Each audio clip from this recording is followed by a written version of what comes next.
Assalamualaikum, selamat datang di Islah ID Islam itu Mudah bersama aku Tasori dan Fikar. Ustadz Fikar. Agak ngantuk ini. Oke, kita main apa hari ini? Gini, aku tuh sering mempertanyakan sering mempertanyakan tentang ketuhanan. Tuhanan. Jadi kalau misalkan benar nih Tuhan itu ada, kenapa masih ada kejahatan di dunia ini? Jadi di mana letak kasih sayang Tuhan? Dan akhirnya tuh katanya Allah itu atau Tuhan itu atau ya apapun agamamu gitu ya, maha adil gitu ya, maha adil. Nah tetapi kok masih banyak kejahatan yang mereka tuh nggak dihukum? Jadi Tuhan itu sebenarnya ada enggak dengan beberapa kejahatan atau keburukan, kebobrokan yang ada di dunia ini dan mereka itu tidak diadili gitu. Tidak diadili. Iya. Pertanyaannya tuh, apakah Tuhan itu ada? Apakah Tuhan maha adil? Oke. Dan seterusnya. Coba Ustaz pikir gimana? Oke. Sebenarnya mempertanyakan keberadaan Tuhan dengan adanya kejahatan dan kebaikan itu memang sih kalau dikaitkan ada, tapi bahasanya itu tidak secara langsung menuju kepada keberadaan Tuhan. Artinya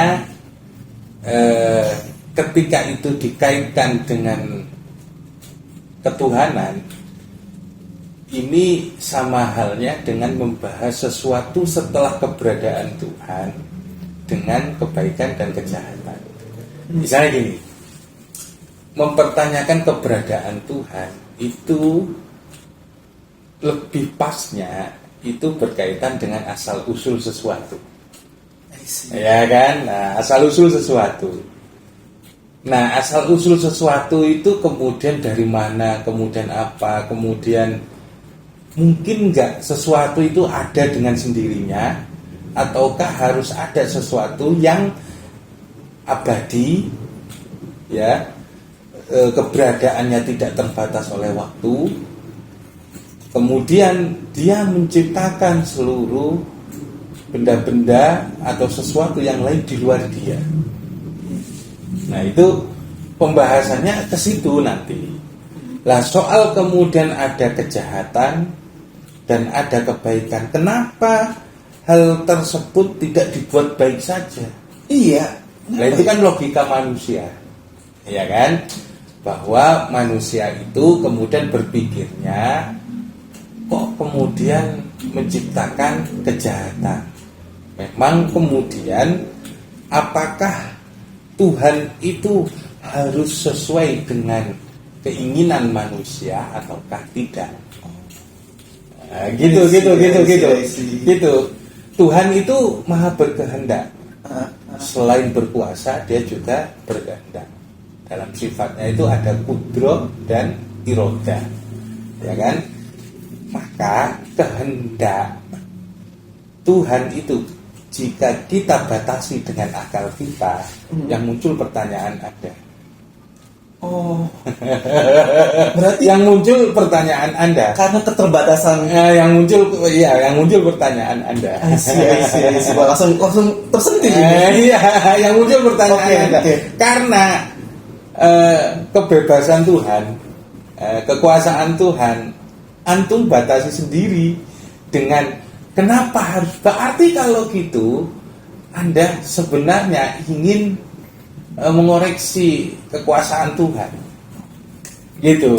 Nah, sementara kekuasaan Tuhan dalam teologi yang konvensional, ya kan, Ahlussunnah wal Jamaah itu lebih dikedepankan sebagai sesuatu yang terbatas, yang tidak terbatas.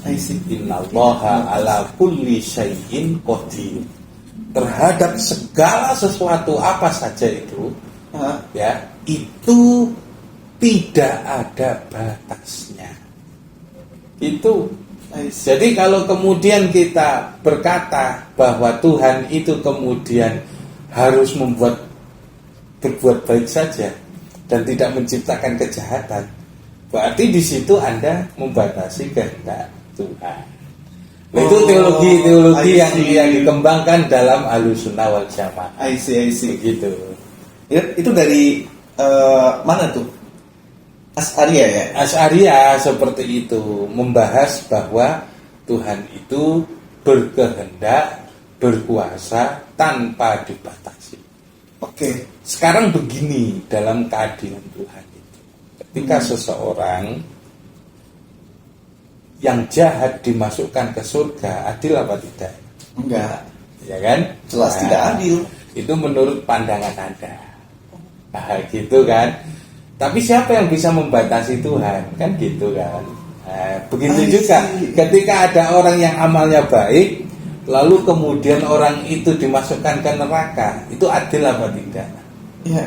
Lah, ketika kita mengukur frame Tuhan kan gitu dengan kacamata kita, ya akhirnya terbatas. Ya nggak adil. Padahal yang di luar batas itu tidak kita ketahui. Tapi kenapa bisa kayak gitu? Ya karena kita terbatas. Kita menjangkau Tuhan itu seberapanya. Berarti Tuhan nggak sayang dong. Orang yang beramal baik tiba-tiba masuk neraka. Itu karena keterbatasan. Jangan kemudian memframing Tuhan dalam kacamata kita, dalam kotak pikiran kita bahwa sebaiknya alam itu harus begini. Gitu. Bahkan ketika seseorang sufi itu gitu. Ya Allah, saya ini kok rezekinya selalu ditanggung oleh yang pingin rezeki saya itu kok selalu datang dari meminta-minta. Begitu. Setiap mau makan harus ngemis dulu kan gitu kan. Akhirnya seorang sufi itu berdoa, ya Allah jadikanlah rezeki makanku itu tersedia. Akhirnya dia berbuat kesalahan dan masuk penjara. Oh, tersedia. Tersedia karena dapat jatah makan kan gitu kan. I see. Tanpa meminta kan. Nah itu masalahnya. Tapi dia di penjara. Gimana coba? Hal-hal yang semacam itu kan di luar jangkauan batas kita. Oke, berarti apa yang Tuhan lakukan itu memiliki hikmah. Yes, iya. Jadi ada alasan tersendiri dari dari Tuhan. Iya, kan gitu. Adanya Fir'aun, kemudian di satu sisi terus kemudian adanya Nabi Musa itu juga dengan alasan. Oke. Kalau Quran itu ayyukum ahsanu amala, bahwa terciptanya dunia kita ini, bahwa kita ini diciptakan ke dunia untuk melihat siapa yang paling baik amalnya. Oke. Paling baik amalnya itu kan, maka dia harus mengatasi keburukan untuk menjadi yang terbaik. Iya, mengatasi keburukan, entah itu dari internal dirinya ataupun eksternal dari di luar dirinya. Nah itu yang kemudian membuat banyak orang mempertanyakan ketidakadilan itu. Kalau saya ngomongnya ketidakadilan. Iya. Jadi manusia, dunia ini dan alam jagat semesta ini, isinya ini, kalau kita mau jujur, itulah yang terbaik untuk kita sekarang ini. Bahwa kita berdiri di sini itu yang terbaik. Bahwa di luar sana ada orang-orang jahat yang kemudian melakukan berbagai tindak kejahatan, itu pun yang terbaik.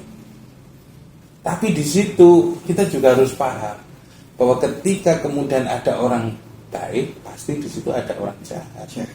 Atau kemudian yang dulunya jahat bisa juga menjadi baik.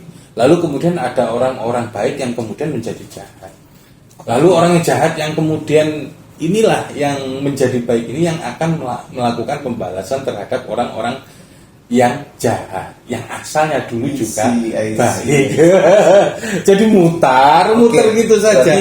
Berarti, gini ya, letak keadilan Tuhan itu ya bukan sekarang Anda nih hidup di dunia terus Anda meminta keadilan, no. Tapi akan ada hari di mana semua orang dikumpulkan, itu di akhirat, ya kan? Ya, kalau menurut saya itu keadilan, ya enggak? Menurut saya itu kan namanya kasih sayang. Saya melihatnya itu kasih sayang, bukan sebagai keadilan. Adil juga bentuk dari kasih sayang kan? Oke. Tapi kasih sayang dulu yang diberikan, baru keadilan. Coba lihat begini. Orang itu kalau berdosa langsung dihukum nggak ketika di dunia? Enggak. Bagi orang yang beragama loh ya, Yes. yang beragama, Yang percaya Islam, Tuhan, ya. yang percaya Tuhan kan gitu. Orang itu dihukum nggak di dunia? Enggak. Habis zina misalnya, habis nyuri, habis jambret, habis anu, dia bisa saja lolos Iya. dan menikmati kayak habis korupsi misalnya kan gitu. Tetapi kenyataannya dia tidak bisa lepas dari perhitungan. Bukannya itu ya Pak ya? Penyesalan juga termasuk hukuman dari Tuhan kan? Ya mungkin bisa jadi hal seperti itu. Tapi hal yang paling jelas adalah manusia itu dibiarkan dulu. Dibiarkan dulu. Sebagai kasih sayangnya itu. Sebagai kasih sayang, kamu itu dikasih kesempatan untuk tobat, kamu itu dipanjangkan waktunya atau tidak disegerakan hukumannya di dunia, itu dikasih waktu untuk bertobat. Sadar apa tidak bahwa ini ada perhitungannya loh nanti kan gitu. Oke. Nah, ketika ada yang seperti itu kan coba kalau kemudian langsung dihukum, apakah nanti membuatkan efek jerah? Gitu? Jelas, jerah kan? Harus langsung jerah. Ya Kalau kan? misalnya kita berbuat dosa terus Allah langsung menghukum, langsung jerah dong. Nah, sementara Allah tidak menghendaki itu. Nah itu kenapa? Gitu. Kenapa? Ya dia bilang sendiri kok bahwa sekarang ini pada masa sekarang ini itu dunia kita itu adalah dunia beramal, bukan untuk mendapatkan balasan. Yaumuddin itu besok. Oh, jadi pembalasan yang sebenarnya itu ya nanti. Ya nanti, iya. Yes. Kalau sekarang ini mah ya hukum dunia yang berlaku. Oke, berarti untuk orang yang Anda nih yang berbuat jahat gitu ya, terus tidak mendapatkan balasan yang setimpal, nanti ada hari di mana Anda akan balas semuanya. Gitu. Oke. Begitu juga orang yang baik. Oke, saya paham. Orang yang baik berbuat baik sekarang nggak langsung dapat pahala. Nanti kan gitu. Ya coba diming-iming aja nanti pahalanya gini loh. Nanti pahalanya gini loh. Di dunia itu kayak gini loh kan gitu. Dapat bidadari loh yang cantiknya nggak ketulungan loh. Yang tidak terbayang oleh mata, tidak terdetak dalam hati kan gitu. Loh, hal-hal yang semacam itu memang bukan dikasihkan di dunia. Itu janji Allah. Ya, dia bilang sendiri kayak gitu. Bahwa nanti akan kenikmatan surgawi, kenikmatan adab neraka itu akan diberikan nanti. Kenapa? Sekarang ini adalah saatnya nabung. Nabung amal ya. Nabung amal kan gitu. Nabung kejahatan juga nanti ya dapat balasannya dulu. Oke. Tapi gini, misalkan ya, ada beberapa orang-orang yang non muslim, kita bicara tentang lingkup agama Islam ya Pak ya. Ada orang yang agamanya itu non muslim, tapi sepanjang hayatnya, sepanjang hidupnya, mereka itu selalu melakukan kebaikan, hampir tidak pernah melakukan kejahatan. Isinya itu kebaikan gitu. Nah, apakah ketika dia nanti mati, meninggal nih, dia masuk neraka? Ya, kayaknya kalau hal yang semacam itu kita beda server lah ya. Beda server. Gimana tuh? Server itu maksudnya Anda Kristen, saya Islam. Beda gitu. jalur. Oh, beda jalur. I see. Beda jalur itu gini. Mempersatukan dua agama yang berbeda atau lain agama itu hal yang tidak mungkin. Oh, oke. Berarti karena itu menyentuh ranah keyakinan masing-masing. Otomatis dia masuk neraka dong. Kan dalam Islam yang itu menurut kita, dalam agama Islam. Menurut kita. Tapi justifikasi seperti itu kan nggak boleh keluar kepada non yang di luar kita, yang beda server. Server kita itu jelas beda. Tapi di jawabannya nih, neraka atau tidak nih? Ya kalau dalam pandangan kita jelas ya neraka. Untuk jadi orang Islam, harus beli karcis. Karcisnya namanya syahadat. Berarti kalau sepanjang hidupnya tidak pernah atau di akhir hidupnya enggak mengucapkan syahadat, masuk neraka. Ya karcisnya ya. Ente aja kalau nggak daftar misalnya di UI gitu. Universitas Indonesia, bisa nggak disebut lulusan UI? Nah itu masalahnya ya. Jadi orang Islam ya harus daftar. Berarti jawabannya daftarnya harus syahadat. Berarti kalau misalnya nggak ada pendaftaran syahadat itu, secara otomatis dia tidak bisa masuk surga. Itu masalahnya. Dan tapi dia meyakini apa enggak? Enggak. Meyakini misalnya kan gitu ya. Hanya Yang mulutnya sebatas keyakinan syahadat, gitu ya? syahadat sebatas keyakinan kan gitu. Ah.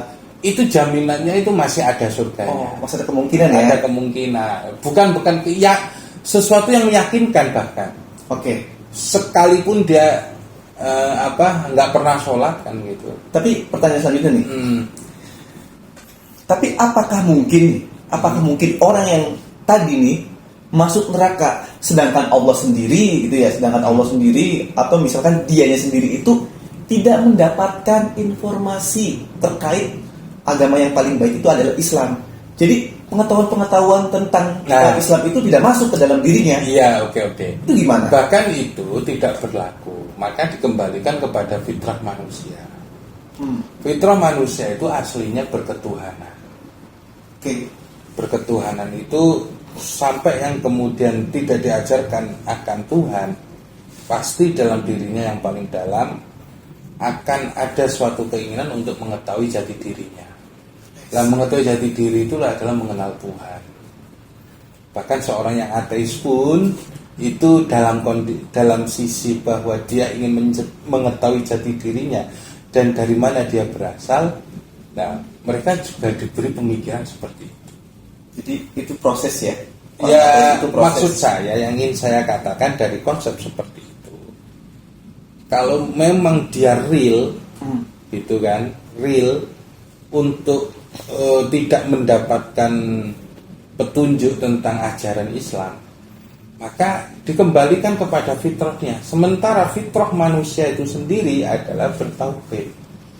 Jadi justru orang-orang yang tidak mendapatkan pengabaran kabar gembira dalam Al-Quran dan Sunnah dan peringatan dalam Al-Quran dan Sunnah, maka nantinya dia masuk dalam kondisi alifatroh. Apa tuh? Alifatroh itu yang tidak sampai kepadanya seorang berita tentang Islam ini, agama Islam ini, gitu. Dan masuk surga? Masuk surga pada akhirnya, karena fitrahnya memang dia berketuhanan. Nah, buat Gitu. Anda yang melihat ada orang lain nih, dia berbuat kebaikan terus, dan ternyata Dia nggak tahu gitu, sampai kemudian meninggal.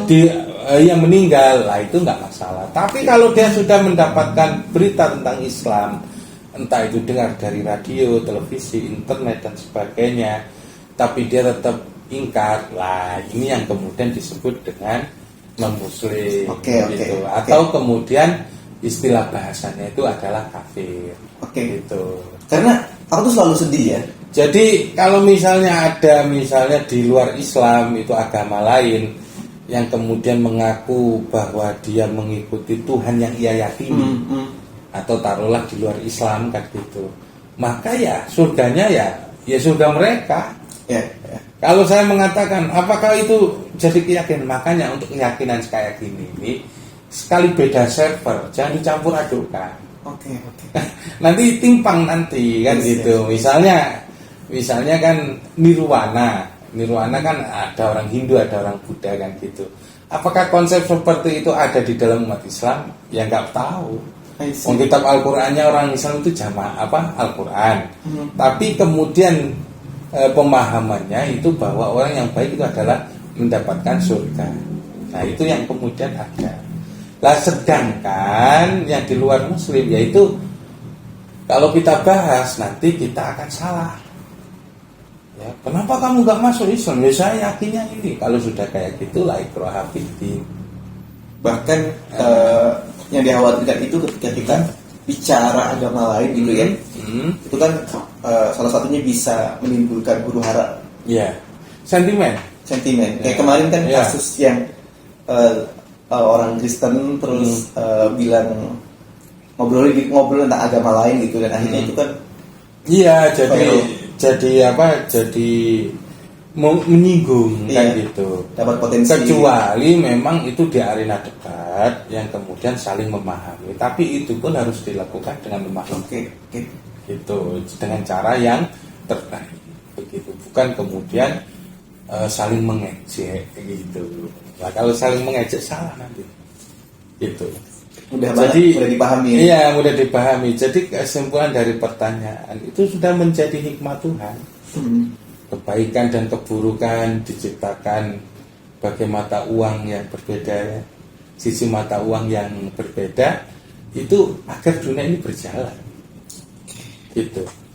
Hal-hal yang buruk misalnya kan gitu ya, kenapa nyamuk itu diciptakan kan gitu, akibatnya apa, banyak orang yang terkena DBD kan gitu.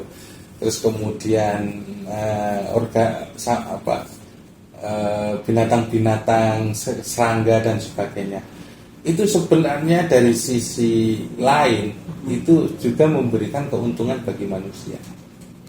Donor darah gratis. Oh bukan donor darah gratis, keuntungan bagi manusia. Gara-gara nyamuk, industri obat nyamuk tumbuh. Itu ya, dokter laku karena hemoglobin, DBD, rumah sakit tetap berdiri di menguntungkan ya. mana-mana. Kalau nggak gitu, kayaknya dunia nggak jalan. Sistem ekonomi nggak berputar. Iya, adanya baik dan buruk ini membuat dunia berjalan. Kalau baik saja nggak ada yang kemudian kita ini diuntungkan. Yes. Karena apa? Orang kemudian nggak butuh kerja, nggak butuh usaha. Karena orang udah baik semua. Jadi kalau misalkan kita melihat sesuatu yang buruk atau sesuatu yang jahat ya, sesuatu yang buruk aja dia. Ketika kita melihat ada sesuatu yang buruk bukan berarti itu keburukan. Maksudnya mengakibatkan banyak keburukan. No, karena gini, pernah ada satu kisah ya, Nabi Sulaiman itu pernah nangkepin iblis. Iblis itu ditangkap sama Nabi Sulaiman. Nah, sampai ketika mereka ditangkap semua nih sama Nabi Sulaiman, para iblis, tiba-tiba pasar itu sepi. Sistem ekonomi nggak berputar. Nah, akhirnya lah, kok jadi kayak gini? Kok jadi kacau gitu kata Nabi Sulaiman kan? Ya, makanya jangan jadi Tuhan. Iya, akhirnya bilang sama Tuhan, lah kan aku bilang apa Sulaiman? Jangan nangkepin jin. Jadi sesuatu yang Anda maksud itu bisa baik, belum tentu kan itu baik, ternyata malah akhirnya buruk. Nah, gitu. Tapi begini, kita bukan kemudian berpikirnya itu bukan kemudian membiarkan kejahatan. Yes. Tapi justru itu kita harus menolak kejahatan. Ya, menolak kejahatan. Itu juga sumber ekonomi juga itu menolak kejahatan itu.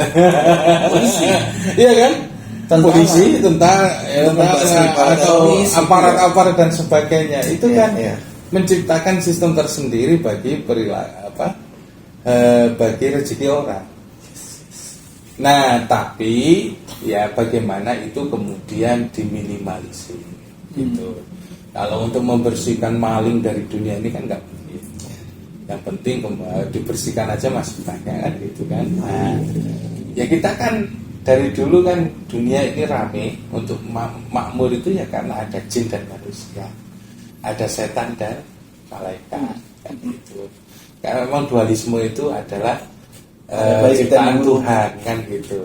Yang satu itu cuma Tuhan, Allah Subhanahu wa taala gitu. Jadi kita berpikir santai, slow aja kan gitu. Jangan mempersalahkan pikiran nakal kita yang kemudian mencoba memprotes Tuhan. Ya, tapi kalau sudah sadar yang seperti ini ya biasanya pikiran nakal itu kemudian dijelaskan, mendapatkan jawaban, tinggal hatinya terbuka apa tidak untuk menerima hal tersebut gitu. Jadi gimana ya Mas ya? Ya hidup ini penuh teka-teki ya. Gitu. Entah apakah kita nanti akhirnya buruk atau akhirnya baik, ya kita berserah kepada Allah. Oke. Gitu. Jadi kesimpulannya itu ketika adanya kejahatan atau keburukan di dunia ini tidak lantas Tuhan itu nggak ada. Justru nih manusia itu kan diberi kebebasan sama Tuhan, bebas untuk melakukan kejahatan dan kebaikan.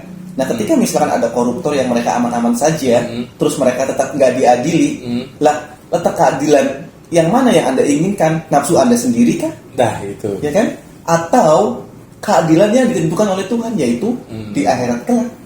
Jadi harus dipahami ya, tidak lantas Tuhan itu nggak ada karena banyaknya kejahatan. Statement, Ustaz. Jadi dunia ini ada dan Allah menciptakan segala hal sesuatu itu berpasangan. Tinggal kita duduk di mana, pasangan yang mana, posisi yang mana, gitu. Kalau kita misalnya ingin memerangi kecewa terhadap kejahatan, ya ayo kita bersama-sama menghilangkan kejahatan, amar ma'ruf nahi munkar, ya gitu kan. Terus kemudian kalau misalnya Anda ya berdiri dalam kejahatan, ya Anda akan menjadi musuh saya. Dan kita ayo kemudian berlomba-lomba siapa yang menang akhirnya, kan gitu. Tapi saya yakin hak itu akan selalu menang pada akhirnya, tapi membutuhkan perjuangan. Maka dari itu kadang kita ini jangan sekali-kali mendikte Tuhan. Mendikte Nah, maksudnya mendikte Tuhan itu Ini memframing paham, ya. Tuhan dalam akal logika kita. Jangan gitu. Tuhan itu maha kuasa mutlak, maha berkehendak mutlak, kan gitu. Jadi ketika manusia yang terbatas ini ingin memframing Tuhan dalam kacamata kita yang sempit, justru kemudian kita yang kerdil dan tidak tahu akan kekuasaan dan kehendak Tuhan. Gitu. Oke, jelas sekali. Jadi pemirsa, itulah yang kemudian menjadi closing statement saya. Keren, makasih. Gimana? Bagus ini. Jadi pemahaman buat saya. Iya. Kita tutup aja ya. Cukup ya. Oke, selamat berpisah. Insya Allah kita akan bertemu Di episode di selanjutnya. episode selanjutnya dengan tema yang berbeda. Saya Yes. Ahmad Zulfikar Saya Tasori. mengucapkan Undur diri. Assalamualaikum Warahmatullahi wabarakatuh.